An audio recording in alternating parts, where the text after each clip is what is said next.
За одоо энэ хөдөлмөрийн өсний доод хэмжээг 10 дахин нэмэгдүүлсэнтэй тэнцэх гэдэг нь өмнө нь байснаас ямар ялгаатай юм бэ? Хэр хахиц гарч байгаа гэдгийг тодруулъя.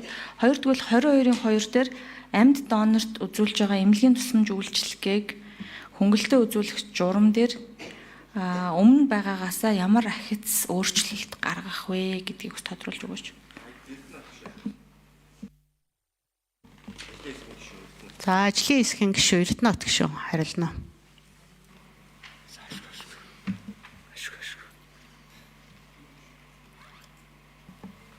За Эрдэнэт гишүүний микрофоныг нэнэ.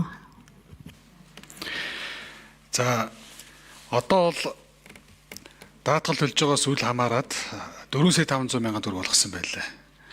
Гэхдээ энийг даатгал төлсөн төлөөгүй гэдэг байдлаар биш. Ер нь бол нэг оршуулгын дундаж зардлыг аваад үзэх юм бол хамгийн доотлол нь өнөөдөр нэг дундаж оршуулгын зардал 10 сая төгрөгийн багцтай байна л. Тийм учраас энийг одоогийн хөдөлмөрийн өсний доод хэмжээг буюу жил болгон индексчдэг байдлаар нь шийдээд явъя гэдэг үүднээс нь бол 10 дахин болгож нэмэгдүүлсэн. За ингэснээр бол одоо 4,500,000 8 сая 2-ын хооронд бол нэг 3 сая орчим төгрөгийн зөрүү бол байгаа. Гэхдээ энийг бол тэр даатгал төлсөн төлөөгүйтэй огт холбож болохгүй. Даатгалтаа даатгалгүй байх нь тэрийг үл асуугаад тэр хүнээс амьд бус донорынх нь эд эрхтнийг авж байгаагийн төлөө тэр хүнийг хүн ёсных нь дагуу оршуулгахт нь ар гэр болон үлдэж байгаа хүмүүст нь олгож байгаа тэтгэмж гэдэг байдлаар нөгөөж байгаа. Оршуулгын зардлуудтай даатгалын сангаас олгож байгаа оршуулгын зардалтаа давхцах махцах гэдэг асуудал бол тэр бол бүр өөр ойлголт шүү. Тэ.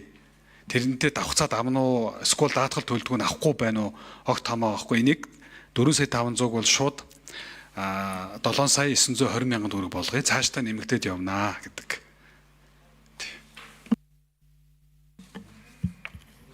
Хаас ажлын хэсгээс бас нэмж хариулаад ер нь хичнээн хүн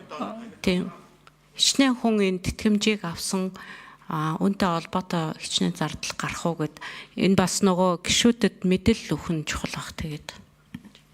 За 7 дугаар микрофон. Эрүүл мэндийн гишүүн Төв Алтантлага. За Соромжлон гишүүний асуултанд хариулъя.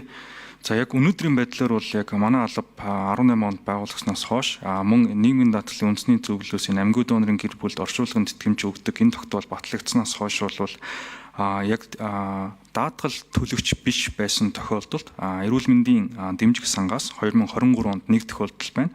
За бусад тохиолдол нь бол даатгал төлсөн тохиолдол буюу халамжийн сангаас 2023 онд нэг тохиолдол, 2024 онд 4 тохиолдол, за 2025 онд бол донор гараагүйтэй холбоотой энэ тохиолдол байхгүй.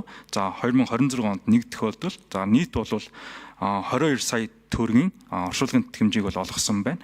За одоо бол бид нэр ажлын хэсгээр ярилцаад ер нь бол жилд хамгийн лимит нь бол бид нэр дунджаар 10 донор гарах боломжтой гэж үзэж байгаа. Тэгэхээр энэ бол нэг тийм төсөвт бол тийм ч айхтар бол ачаа бол болохгүй хаа гэж үзэж байгаа. За хоёрт нь ажлын хэсгийн дарга Баярбатар гишүүн. Амьд донорт эмнэлгийн тусламж үйлчилгээ хөнгөлөлтөө үзүүлэх журмыг эрүүл мэндийн асуудал эрхэлсэн засгийн газрын гишүүн.